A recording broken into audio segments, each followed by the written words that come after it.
My name is Brittany Jackson, and this is for my missing persons class at Western Carolina University for Dr. Lisa Briggs. So what we're going to be talking about today is a sign cutting stick. So first of all, what is a sign cutting stick, and then how can it be useful when you are tracking people, whether they are lost or whether it is a criminal or something along those lines. So the first thing you want to do is choose an appropriate stick. All right, this stick is metal. It is very lightweight though. It's not heavy. It's not going to weigh you down.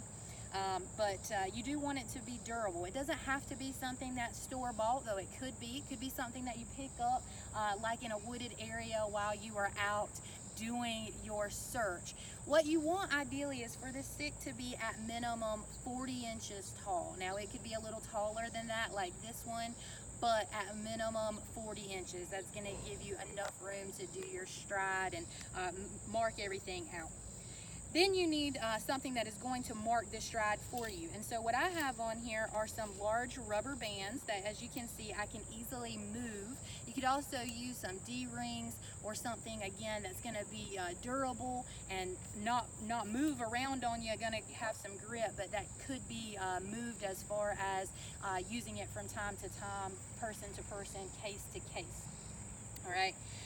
So how you're going to adjust that there is going to be based off of a person's print and then their stride. So what you would do is take this and mark it the beginning of the stick at the heel of this print. And then you want this first rubber band to be at the front portion of the foot that's marking the length of that. Now, if you're dealing with a man, it's probably going to be a little bit wider, longer print. If it's a female, it might be a little bit slimmer, not as wide, not as long, and then obviously a child would be much smaller. So that's just going to kind of help you keep some bearing on that.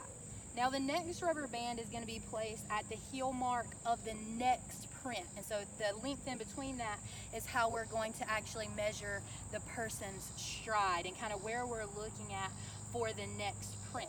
Okay, so what I would be doing here is, if this was the beginning of the next print, I would take it, utilize it, put this rubber band there, and now I'm looking to see from this area, and I'm moving my stick from 10 to 2 to see where to focus my line of sight.